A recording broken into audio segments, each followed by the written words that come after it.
5 athletes at the Ironman 70.3 World Champs, 4 at Ironman 70.3 Melbourne, and the winner at the Peninsula Regional Championships. What a weekend it's been for Ignite.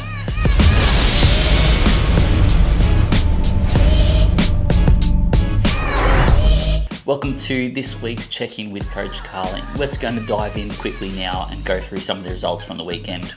Now, kicking off, let's start off in Cairns. So Cairns, we had Charlie racing in the Peninsula Regional Championships, and now Charlie has been coming such a long way. He has been outstanding this year. He's been joining us for the swim squad in Cairns for most of the year, especially while he was juggling that and also playing rugby.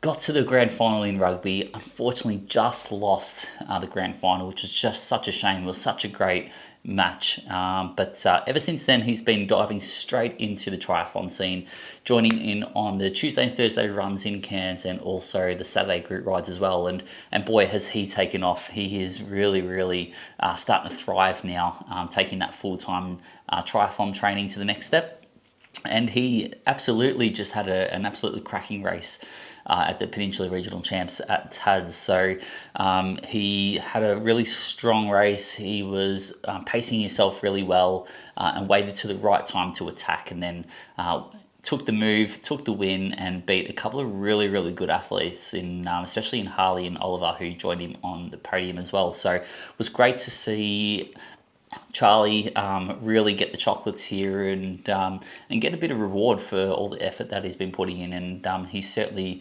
one to look out for in 2026 as he continues to develop his triathlon experience, education, and racing craft. So keep at it, Charlie. You're doing a great job.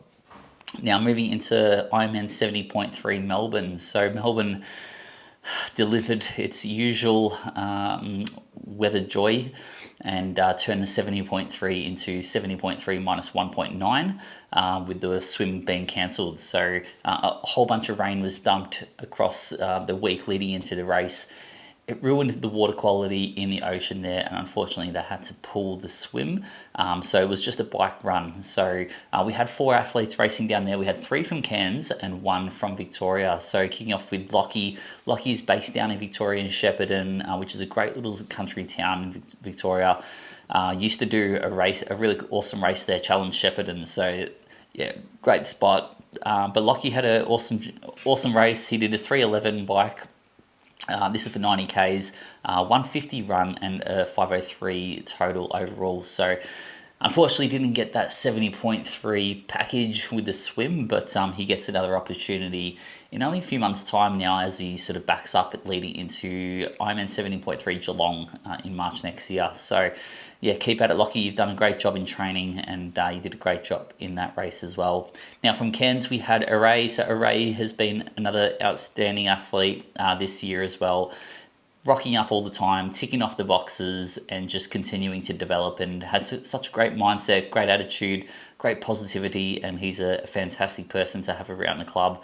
And he did a 3:14 bike, a 1:51 run, and finished off with 5:09 overall, and he just goes from strength to strength. So we're looking forward to seeing what Array can do in 2026 after a couple of really strong races this year as well. Big tall Miko, he had a ripper of a race. His splits were outstanding, and it's all credit to all the work that he's done this year. 2:24 bike, 1:38 run off the bike, blinder, and a 4:04 overall. So yeah, really looking forward to now seeing what Miko can do in 2026 off the back of that, getting a little bit of experience now, a couple of races under the belt, and a really solid year of training for Miko. So looking forward to seeing how that transpires next year for sure, but another great result there. And Chubba is just getting better. He's like a fine wine, just getting better with age. And yeah, he's been in the triathlon scene for such a long period of time, but he, again, rocked up, did what he did, had a crack, and for the second time this year, pulled a podium in his age group as well. So he'd never, up until this year, podiumed after all these years in 70.3 Ironman races. But this year he's suddenly pulled out 2 of them. So picked up 3rd in his age group at in Melbourne last weekend, and did it on his birthday as well. So what a fantastic birthday present that is. But a 2:32 bike for 90 k's, 1:40 run off the bike, and a 4:17 overall. So that is a cracking race for Chubba, a great birthday present, and he's going to back it up now, heading to Busso next month. So looking forward to seeing how he does there. Now, over in Spain, Ironman 70.3 World Championships in Marbella. We had 5 athletes racing, which is, I think that's a new record for Ignite, which is great to see. More and more people backing themselves and having a crack at some of the most competitive races in the world. So we had 2 girls, 3 guys head along to that. Kicking off with the girls raced on the Saturday. The swim course was a little bit long. It was about a 200 meters long, I believe. So all the pros, every athlete swam a little bit long in terms of duration, what they'd probably expect on a normal day. I know that's you had 1,700 plus meters of elevation gain on the bike, a couple of big climbs there, a little bit windy at the top too, which made it a little bit sketchy, and some nice cold sections as well. And then the run was actually quite hot, full sunshine, so they had some pretty tough conditions, tough course, but the girls did a fantastic job. Kate, 35.59 swim, 3:41 bike, and a 1:27 run off the bike. That's an absolute blinder, finishing in 5:53. So she did the bike on a rented bike, and yeah, she sure did have quite a battle in the last couple of months leading into the race with life challenge, adversity, a whole bunch going on. Really stressful job that she has as well in terms of logistics, travel, and just before leaving, partner got injured. That created a fair bit of stress. So we hope Stu's okay and recovers nice and quick. But he is an absolute rock, and he is such a great person as well, and supported Kate and encouraged her to get to World Champs. So beautiful thing there. She had a little bit of injury issue, a couple of different injuries, some sort of freak accidents, and on race day she just unleashed. She used that to her strength and just used it to empower herself to get along there and smash out the race. Sophie Villani, she had a fantastic race as well, and she was another one that struggled with a bit of adversity leading into the race. Had a bit of a freak crash on her bike a few weeks before the race, which kind of mucked about her final lead-in, created a little bit of injury there, but she did a fantastic job. She kept level-headed, she kept composed, and even when she got to Marbella, a couple of days without her bike even rocking up and not knowing where it was pretty stressful as well. But as I said, she kept composed, just focused on what she could do, focused on the controllables, and then went out and had a fantastic race as well, and did that in 41:30 for the swim, a 3:37 bike, very solid bike there, and a 1:45 run off the bike as well in those hot conditions, and finishing in 6:13. So both the girls did a fantastic job. They really did. It was, as I said, a tough day, tough conditions, tough course.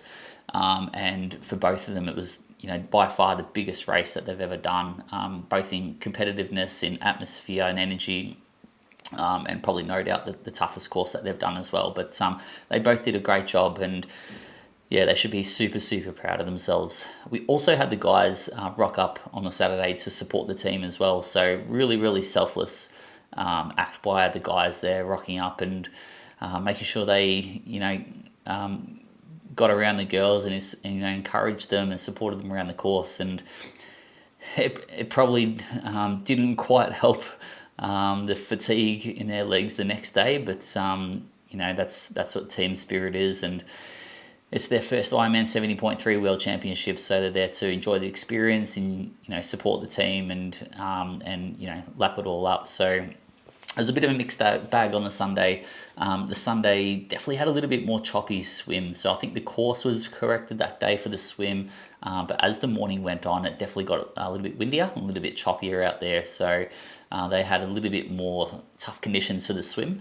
On the bike, kind of similar conditions, but they just had a lot more wind, which made it a bit more hectic, especially on the hills and downhills, especially with a lot of crosswinds as well, which made it very difficult and a lot more challenging to handle the bike in those conditions.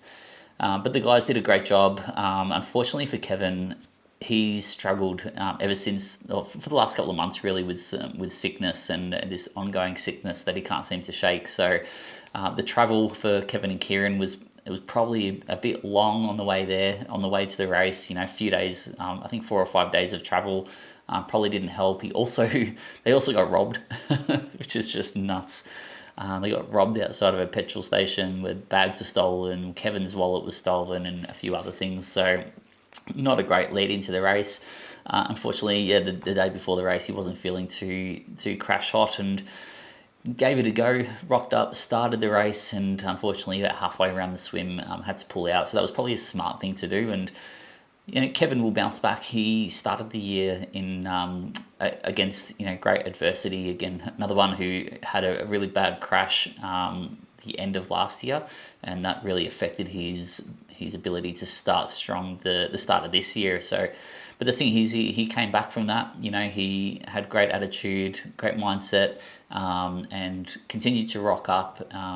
Got through that period, got himself into great shape, did a fantastic race at 70.3 cans. And if it wasn't for this sort of lingering sickness that he's been copping, there's no doubt he would have achieved a bit more this year. But the best thing about it is he's got all the tools. He's the right person for the job to understand how to manage this now and bounce back nice and strong from the disappointment. And he's, as he has done before, he's bounced back, and he will bounce back again and have a fantastic 2026. So yeah, get excited, Kevin, because it's all ahead of you for sure. Andrew Campbell had a fantastic race. He did a 38 swim, 322 bike, and a 220 run, finishing in 6:33, which is only about 10 to 15 minutes off his Cairns time. So, and we're talking 1,200 meters less elevation gain as well. So, incredible effort. He's definitely trimming up. He's looking good. He is going from strength to strength, and that's all thanks to consistent training, positive mindset, positive attitude, keeps rocking up, trusting the process, and keeps ticking the boxes. And then lastly at our Worlds, we had Kieran as well. So Kieran did a 28 swim, cracking swim, especially in those choppy conditions in the end. A 256 bike, very, very solid bike, and then a 140 run off the bike with a 513. So yeah, he was probably disappointed with the second half of his run. Up until that point, he probably had a really good race, but I think the fatigue factor probably came back to bite him in the second half of the run. And doing 22,000 steps the day before the race, supporting the girls, as I said, it's super selfless and great team spirit.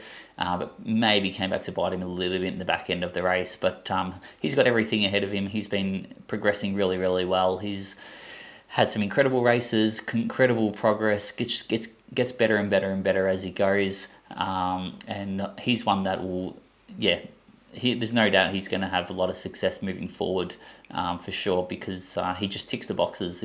If you look at his training peaks, he is just a sea of green. Excellent consistency, no excuses, just gets the work done. And he's got a lot to look forward to moving forward. So keep on the pathway. You're doing a great job. Keep following the process. Keep trusting the process, and it's all going to come for you in due course. Now, if you would like to join us on the School Community now, School Community is our awesome online platform which anyone can join. It's got on-demand workouts, educational videos on a whole bunch of running, triathlon, and health and nutrition. We have live check-ins, we've got Q&A sessions, we've got challenges, we've got a whole bunch of stuff on there. We've got running training plans as well. So if you're keen to join us on there, the standard membership is free, and you can find the link below in the comment section down here. That's it for me. Thanks for joining in, and if you want to get a whole bunch of running tips, keep up to date with what's happening in Ignite News here, make sure you like this video and subscribe to our channel, and so you can keep yourself updated, and we look forward to catching you next time.